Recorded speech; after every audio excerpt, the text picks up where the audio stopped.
Good afternoon. This is Sunshine Reports. My name is Timile Falade. Members of the organized labor in Ondo State have joined their counterparts nationwide to protest the removal of the petrol subsidy by the federal government. The Nigeria Labour Congress Secretariat, located in Alagbaka in Akure, was the starting point of the protest. Officials of the NLC, TUC, civil servants across the ministries, departments, and agencies of Ondo State are protesting the increment in fuel prices and failure of President Bola Tinubu's administration to reverse some of the policies which the NLC tagged unfriendly and anti-poor. There was also security presence in the state capital as the protesters moved to the governor's office in Akure to air their grievances against what they tagged harsh economic policies. Solidarity forever. Solidarity forever. Solidarity forever. For the union makes us strong. Since the removal of the oil subsidy, things are not been going down well with not only the workers but the entire citizenry in Nigeria. Then we discovered that aside from that, the increase in pump price, okay, when it started, they increased it to 500, but now to 617. We don't even know what next. Maybe in the next 2 weeks, it might be to 1,000 naira. We can't know. We can't say. We discovered that the workers now, they are using their 80% of their salary for transportation. Then what we do? As at that, they increase the school fees of our children. As at that, our refinery is not working. We are having petroleum in Nigeria, but we are refining it outside the country. Those who does not even have petroleum. Have you not seen that? How will you get yam? Then you don't have mortar. Is that the best? That's not the best. I would not want to talk so much about the federal government, but I'm very much particular about Ondo State.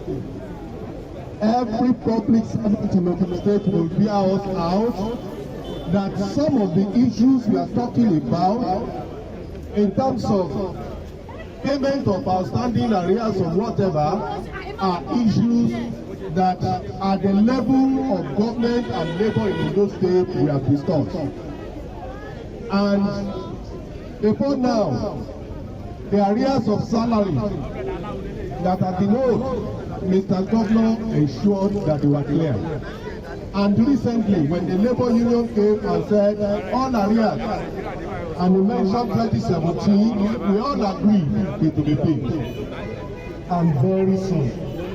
Because whatever we agree in the process of our interaction is what Mr. Governor approved.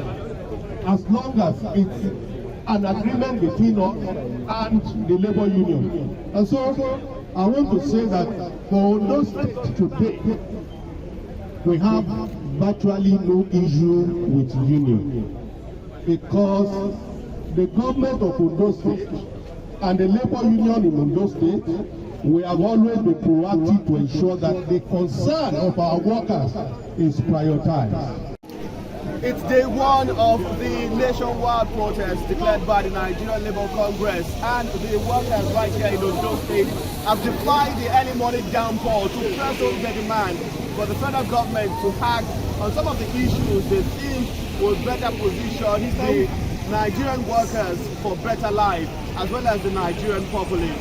From the government office right here in Akure, Ondo State capital, Sakid Aribisala, Osrc News. Meanwhile, President of the Nigeria Labour Congress, NLC, Joe Ajero, says nothing will stop the indefinite nationwide strike.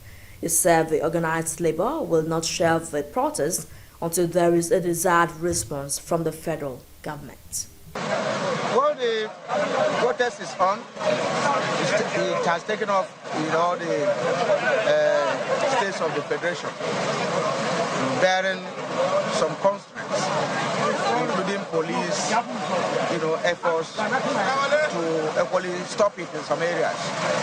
But to be candid with you, there's nothing stopping the protest. Not even an overture, a promise, a commitment, or offer from the government. So I don't understand why people feel that it will not hold. The protest is on and it will hold. It is equally, in our own enlightened self-interest to determine, based on the response of the state, whether the protest will be for today or tomorrow or next, or till that kingdom come. It is not by mere using forces to stop people from expressing their views.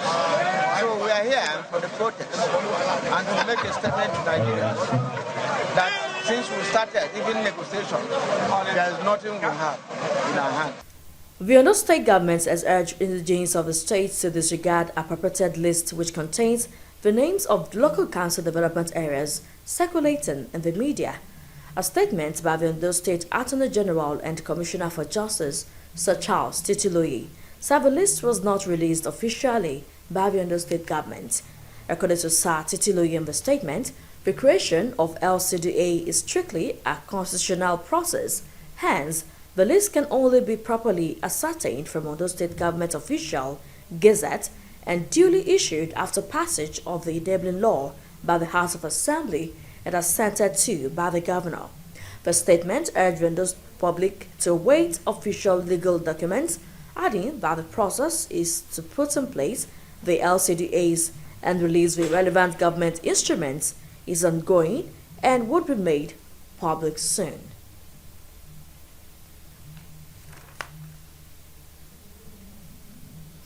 The Ondo State government has charged the Technical Committee for the Development Plan, tagged Ondo 2054, to come up with tangible submissions and recommendations that would form a template for good governance. Acting Governor of Ondo State, Lucky Ayedatiwa, who gave the charge while inaugurating the Ondo 2054 Technical Committee at the Cocoa Conference Hall in Akure, said the committee should come up with innovations that would fast-track infrastructural and human capital development for future generations. The report.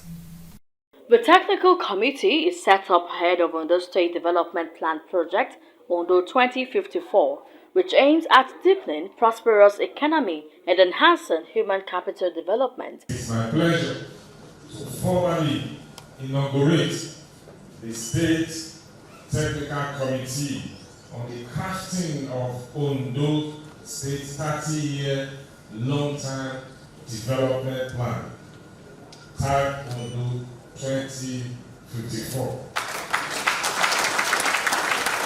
Acting Governor Lucky Ayedatiwa, at the inauguration of the Technical Committee for Ondo State Development Plan, said it is in tandem with Governor Rotimi Akeredolu's redeemed agenda to engineer an inclusive and sustainable development plan for the state. Our administration, on assumption of office, promptly enacted the State Fiscal Responsibility Law of 2017. Today's event, therefore, signposts our commitment to the implementation of the law. Among other key development plans, the long-term development plan will rest on 4 pillars and several thematic areas, including major cross-cutting issues. The 4 principal pillars of the plan are as follows: prosperous economy, human capital development, environment and infrastructure, and the 4th being administration. Ayedatiwa said the inauguration of the Technical Committee signposts government's commitment to implement the Fiscal Responsibility Law to make Ondo State a hub for investors devoid of any political inclination. The Technical Committee, working in conjunction with the Sector Working Group, is saddled with the core responsibility of preparing the plan, while the Strategy and Key Performance Indicator Committee will develop the strategy for implementation and key performance indicators that will be used to track the outcomes of the plan and provide regular updates on the key deliverables. While charging members of the committee to brace up and bring their experience to bear, Ayedatiwa said the committee has 6 months to complete and deliver the development plan. Commissioner for Economic Planning and Budget, Emmanuel Igbason, said the Ondo 2054 agenda became necessary considering the fact that the Ondo state population would be 12.7 million by 2024, which calls for future projection on infrastructure and human capital development. Development do not happen. Like the Big Bang theory, development must be planned and pursued. It is therefore against this backdrop that the present administration and the state intends to collectively craft the future we want through a development plan that will not only address the present day challenges, but also chart the trajectory of its growth for the next 30 years. By extant state fiscal responsibility law signed in 2017, the envisaged development plan will set the policy direction for its growth direction and the stage to onboarding key interest groups and partners that will complement the state government's efforts in its drive to optimally harness the developmental potentials of the state in order to catalyze socio-economic growth and overall development of the state. The technical committee comprises permanent secretaries of ministries, directors, general managers, and consultants to drive the strategic plan to reality. The Chief of Army Staff, Lieutenant General Taoreed Lagbaja, has assured the Ondo State government and residents of the Army's commitment to rid forests in the state of kidnappers and bandits. Lagbaja stated this in Akure during a concert visit to the acting governor of Ondo State, Lucky Ayedatiwa. The Chief of Army Staff, who was in Akure for the opening ceremony of the Nigeria Army Combat Support Arms Training COSAT Week, said the Nigerian Army was doing a great deal to stop kidnapping and banditry. According to Lagbaja, the Army had recently launched an operation in Lokoja, Kogi State that would extend down to Ondo State, stressing that the objective was to dislodge criminal elements in both states. Lagbaja sought the continued support of the state government and prayed for the quick recovery of Governor Oluwarotimi Akeredolu.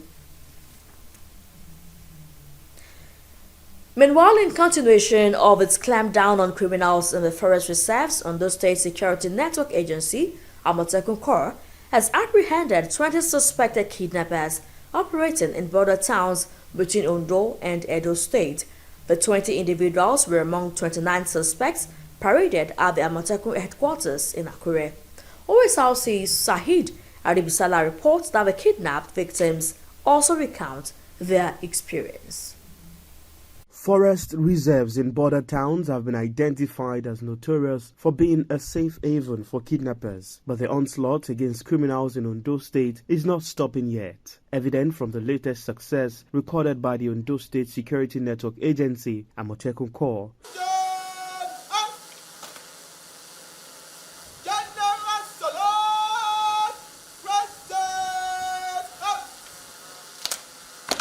For parade are 29 suspected criminals arrested for various offences ranging from stealing, attempted robbery, illegal possession of firearms to vandalism. Ondo Amotekun Commander Adetunji Adeleye said 20 among the suspects were arrested for kidnapping, particularly operating in border towns around Ondo and Edo states. The criminal activities, they reside in the forestry reserves along Aladada, Jubere, up to Ijagba, and we were able to comb all these areas. We got to a point where they crossed the river, they ran with the victim, but they were able to drop the victim, and it showed us where they kept them for some few days. This is to send a signal that even crossing the water will not deter Amotekun from fishing you out if you are a criminal. Crossing the hills, hiding behind the forests and in the government reserves will not deter Amotekun from fishing you out. So we are inside the farm. We are walking. Among the victims who had been kidnapped is a 23-year-old polytechnic student who spent 7 days in the kidnappers' den. They carry me along. So they now carry me along and I started follow them. So they now cut a cassava stick.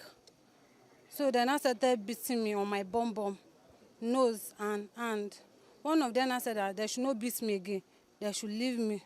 So they now take me along.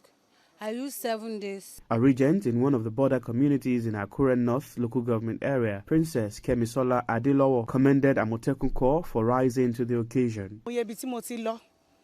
Ní àwọn ẹlẹ́ṣọ́ ààbò tó ṣe pé wọ́n máa béèrè owó ni bò àwọn Àmọ̀tẹ́kùn ò béèrè nǹkankan lọ́wọ́ mi wọ́n ṣiṣẹ́ yẹn gẹ́gẹ́ bí iṣẹ́ ọjọ́ kejì náà lọ síbẹ̀ àtàwọn ọmọ tán ti ṣe graduation tó ń bọ̀ láti school ní Benin torí ìlú mi wà ní boundary Edo and Ondo State and Ondo State ẹ mọ̀ bọ́n ṣe ń bọ̀ àwọn kọlọ̀rọ̀ sì tún kún àwọn ọmọ yẹn ìkangan ẹsẹ̀ wọn sì rọ àlè mú yẹn dání so mo dúpẹ́ pé àjọ ààbò Àmọ̀tẹ́kùn àwọn ẹ̀ṣọ́ Àmọ̀tẹ́kùn wọn bá mi gbà wọ́n inú mi dùn mi ìfojú sunkún ẹnìkankan nínú ìlú. On the recent upsurge in crime, Adeleye, who is the special advisor to Ondo governor, said the challenging economic situation is not a free ticket to nefarious activities. The Amotekun Corps enjoined residents to avail the agency credible information for prompt action. Sahida Ribisala, Osrc News. That's a package on Sunshine Reports this afternoon. Thank you so much for watching. I am Timilane Faraday.